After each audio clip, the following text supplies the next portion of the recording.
Det svenska försvaret kommer att tillföras över 150 miljarder kronor per år de kommande åren. Frågan är, vad ska pengarna användas till? Det ska jag fråga överbefälhavare Mikael Claesson strax i samband med hans framträdande på Ystad Summit. Hur ska ni använda de här pengarna? Vi ska använda dem för att bygga krigsorganisationen med styrning av de riktlinjer som vi har fått av regering och riksdag, alltså försvarsbeslutet 24. Det är så att säga målet att leverera på det, med framförallt en tydlig målgång 2030 där det gäller krigsorganisationens utformning. Vad behöver ni och finns det att köpa allt ni behöver? Ja, det är just nu en utmaning naturligtvis att framförallt hitta den som kan producera. Det lyckas vi i allt väsentligt med, men det handlar också om att hitta de som kan och har möjlighet att producera, kapacitet att producera utan att vi landar försvarsanslagen i högre styckepriser. Men det kommer inte bli några pengar kvar utan ni kan ju av med de här pengarna? Ja, det är jag helt övertygad om. Hur mycket hamnar i Sverige och hur mycket går utomlands? Ja, alltså, grunden när det gäller våra väsentliga nationella säkerhetsintressen, till exempel stridsflyg, ubåtar och så vidare, där landar ju naturligtvis mycket av beställningarna i Sverige. Men i övrigt så är det ju i huvudsak då vår upphandlande myndighet Försvarsmaterielverk som hittar de absolut bästa ska vi säga, lösningarna, kontrakten, och det är agnostiskt att säga då om det är nationellt eller internationellt. Men det som har blivit viktigare så att säga, då med det läge vi nu lever i, det är ju försörjningstrygghet. Och det talar för så att säga, inte nödvändigtvis Sverige men åtminstone närområdet med fungerande försörjningskedjor. Men det är svårt att säga något om fördelningen, kanske i procent, hur mycket går till i Sverige och utomlands? Ja, det är alldeles för tidigt att säga någon form av allmängiltig siffra på det.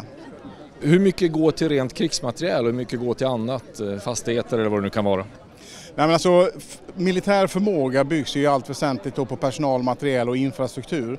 Och jag måste ju hitta en balans mellan de här, och jag kan väl säga så mycket att vi har kanske mest syreskuld, om jag får använda det uttrycket, när det gäller infrastruktur. Men det viktiga för mig är att få de här i balans och löpa så parallellt som möjligt. Så att jag skulle säga att grovt en tredjedel plus så säga då på respektive på materiell, men i övrigt så ungefär lika på personal och infra. Vilken infrastruktur är det du ser mest behov av att uppdatera så att säga?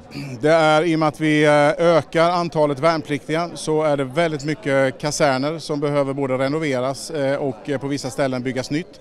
Men det är också olika typer av miljöer, stolplador, garage och så vidare för fordon och nya fordonstyper. Att vi har helt nya behov för till exempel digitaliserade ledningssystem som inte går att ställa i ett mobiliseringsförråd i 4 år och hoppas att det ska fungera. Så att ny teknik innebär också nya krav. Civilförsvaret då, hänger den sidan med så att säga, och hur viktigt är det att gå i takt här? Om jag börjar med det sista, det är utomordentligt viktigt att vi går i takt så att säga då, för att balansera både nationella behov men också den planering som sker inom NATO. Och jag tycker att det civila försvaret har kommit igång på ett utomordentligt bra sätt efter att ha varit lite yrvaket så att säga då, av förklarliga skäl kan man tycka, men ändå under ganska många år. Men de sista 2-3 åren med en fas på det sista skulle jag säga att nu lossnade på riktigt. Sveriges försvar rustades ner hårt under en lång följd av år.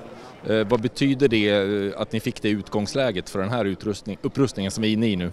Den är ju helt och hållet, ska vi säga, det är ju den förutsättning som vi har fått börja med, och jag tror att många har en tendens att missa egentligen hur svårt läget var från början. Inte bara det att vi hade dragit ner i största allmänhet utan också att vi hade fokus på ett helt annat uppdrag. Internationella insatser, och all respekt för internationella insatser, men det är inte krig och det sätter inte samma typ av krav på uthållighet och robusthet så att säga då, som en försvarsmakt som ska kunna föra krig behöver. Slutligen, när jag sökte på ÖB här när jag gjorde research för den här intervjun så hamnade jag på Ö och B, lågprisvaruhuset. Säger det något om vilket arbete som ligger framför er här? Nej, det hoppas jag inte att det blir en lågprisverksamhet, men däremot att vi ska sänka styckepriser och köpa stora batcher, gärna tillsammans med grannländer och våra allierade. Den likheten finns.